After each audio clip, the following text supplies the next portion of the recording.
KRBrickBot, and we're looking at Tobot V Season 3 Mini Number 2 Mini Wild Chief.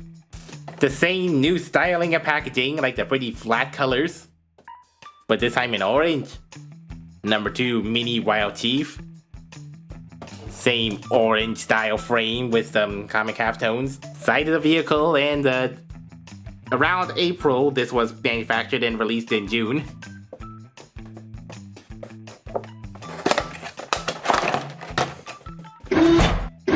So we have the Mini Wild Chief. Yeah, it's a mostly red Jeep with the black plastic colors. Yeah, it's very simplistic. Yeah, just the predominantly red with a little bit of white paint and a black paint around. Comparing that with the big Wild Chief. Yep, it's yeah, you can see the big differences. One, there is no silver at all.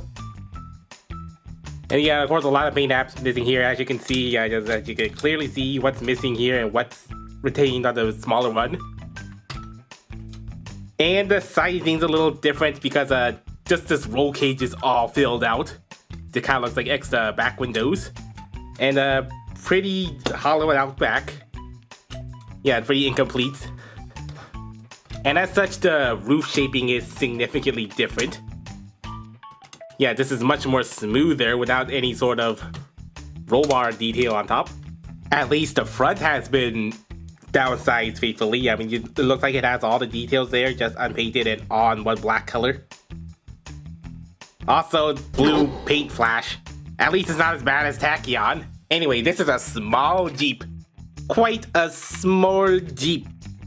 It's not quite 132 scale, it's more like the 136 scale of tiny Jeep. Kinda look like you could scale with this if this was a mini Jeep, but this is still a pretty tiny Jeep.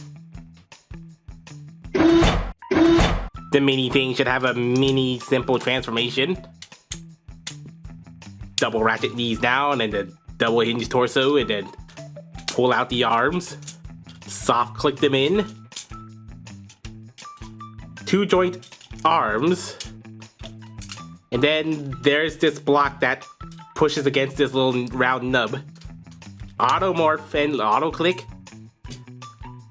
Well, the simplification went exactly as I thought a Mini Wild Chief would. The shoulders have no extra rotation block.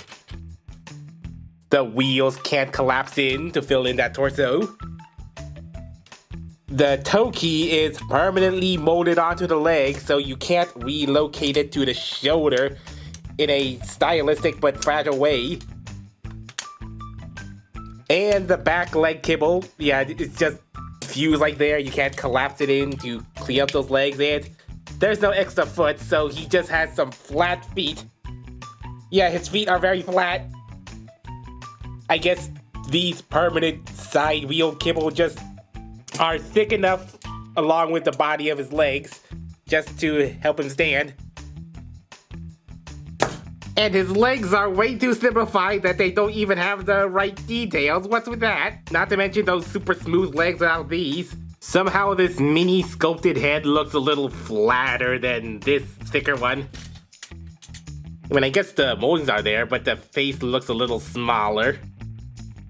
At least it has that asymmetrical forehead thing, with some odd proportions going with the downscaling of the head. But otherwise, it's perfectly fine as a little downscaled, smaller pocket money Wild Chief. Articulation, the head is fixed as always.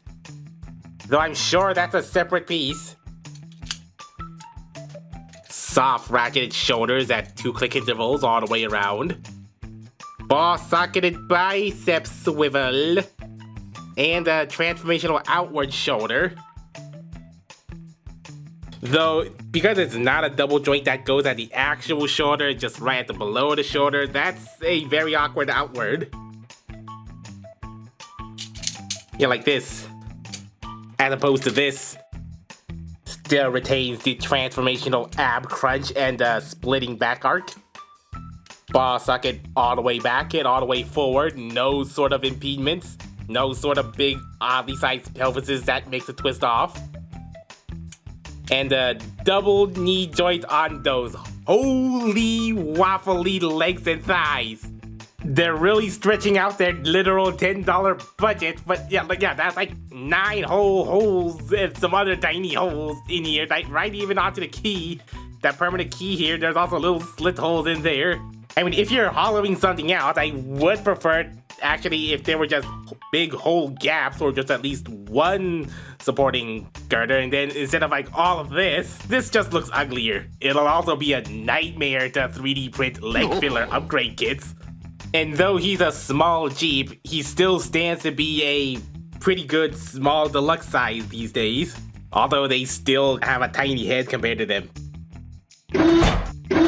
This was another quick review to tell you that it does its job as a mini thing. It has all the pros and cons of a mini version of a big premium quality Tobot toy. Pros, cheap and small and scales with other Transformers. Cons, it's really simple compared to the big full-size thing. Also, in particular, waffles. If you like to have it like this, then go for this one. As well as this one, if you like it for the quality. Stay tuned for the next one, and pooting off.